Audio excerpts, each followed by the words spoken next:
No, Ranking Member Underwood, they have not. What about your Indo-Pacific mission? Did you reduce lift capacity in the region in favor of more deportation flights here? And are we going to be slower in building our presence there as a result of the surge? Ranking Member Underwood, there were 2 operational deployments that I directed to be changed through that process I described before. And I want to be specific about that.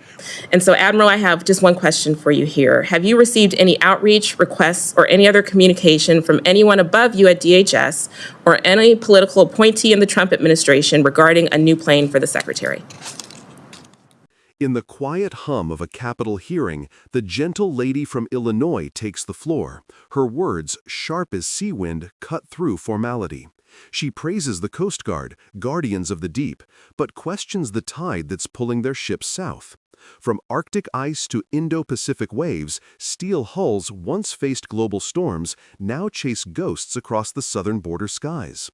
157 flights, deportations, while cutters meant for China's shadow linger docked in silence. Then comes the thunder, a $50 million Gulfstream gleaming in the ledger, a bird for the Secretary's wings born from the Coast Guard's thin purse. Who asked for it, she presses, but the Admiral sails steady, his answer a fog of protocol and chain of command. And as her time expires, the question still drifts unanswered. In the space between duty and direction, between service and politics, where even the bravest sailors must navigate with care. Recognizes the gentlelady from Illinois for her questions. The floor is yours. Thank you. Admiral, thank you for being here today. We know the Coast Guard does an incredible job with what you have, but also remains chronically under-resourced. The Coast Guard does life-saving work to respond to maritime disasters, combat the flow of illegal drugs, counter China, and prevent cyber attacks. I strongly support large increases to your budget, probably even larger than you've requested in some areas.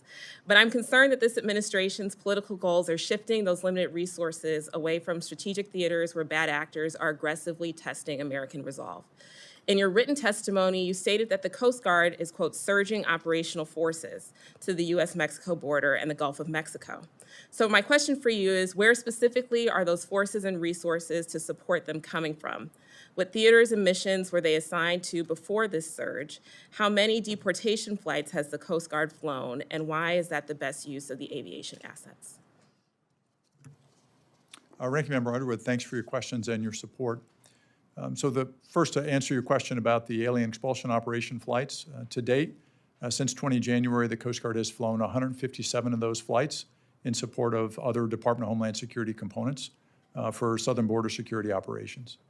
As to the other operations where we have surged assets to the southern border, and for us, the southern border also includes the border approaching Florida and our territories in the Caribbean. That's part of the southern border for us as well.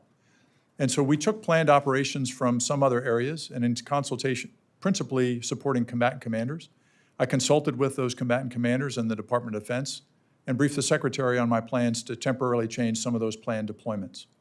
Now, this type of decision is not unprecedented, and we make those tough trade-offs all the time because there's an increasing demand for Coast Guard resources and always a limited number of cutters, boats, aircraft, and crews to provide them. And so that's part of the risk decision that I make in consultation with our area commanders. Have any personnel, vessels, air assets, or other resources been pulled from the Coast Guard's Arctic strategy to accommodate the southern border surge? No, Ranking Member Underwood, they have not. What about your Indo-Pacific mission? Did you reduce lift capacity in the region in favor of more deportation flights here? And are we going to be slower in building our presence there as a result of the surge? Ranking Member Underwood, there were 2 operational deployments that I directed to be changed through that process I described before. And I want to be specific about that. One was a planned patrol working for Indo-Pacific Command, one of our national security cutters, and I consulted with Admiral Paparo about that before making that change. But there's been no change in our permanent presence in the Indo-Pacific. The other change in the Atlantic, you asked about the Arctic.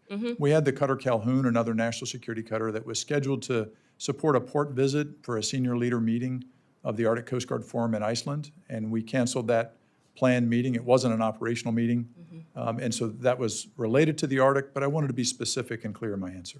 And what about the Great Lakes, where the Coast Guard plays a critical role in commerce and safety for the community I represent? Has there been any change to the staffing plans for the Great Lakes region? There have not been changes to that staffing plan. Our presence in the Great Lakes remain as important as always, which includes our domestic ice-breaking presence there. Excellent. In your testimony, you also wrote that you are tripling the number of forward deployed air and surface assets at the southern border and simultaneously seeking total operational control of the region. It's clear strategic trade-offs are being made, and I'm concerned about the impact on your other missions. The Coast Guard desperately needs more funding to meet its mission, and the passage of a reconciliation bill is far from guaranteed at this time. And Coasties, like most Americans, are struggling with the rising cost of living. I speak frequently with young guardsmen and women who struggle to afford housing and access medical care, which is why I was horrified last Friday when we received a last-minute addition to your spend plan for fiscal '25, a new $50 million Gulfstream 5 for Secretary Noem's personal travel coming from the Coast Guard budget. She already has a Gulfstream 5, by the way. This is a new one. And so, Admiral, I have just one question for you here. Have you received any outreach, requests, or any other communication from anyone above you at DHS or any political appointee in the Trump administration regarding a new plane for the Secretary? Ranking Member Underwood, so first of all, thank you for the support of the committee and the continuing resolution for 25. And as part of that spend plan to address the needs of our service members and their families, we're able to provide that cover the pay raise for military and civilian personnel, including a targeted pay raise for our junior enlisted personnel, which was essential. You had asked about the military command and control aircraft. So first of all, meeting the needs of our Coast Guard men and women that are doing frontline operations is my top operational priority, and it's a top operational priority of the Secretary. She's been clear with that to me, and I know she testified to that effect before the subcommittee last week.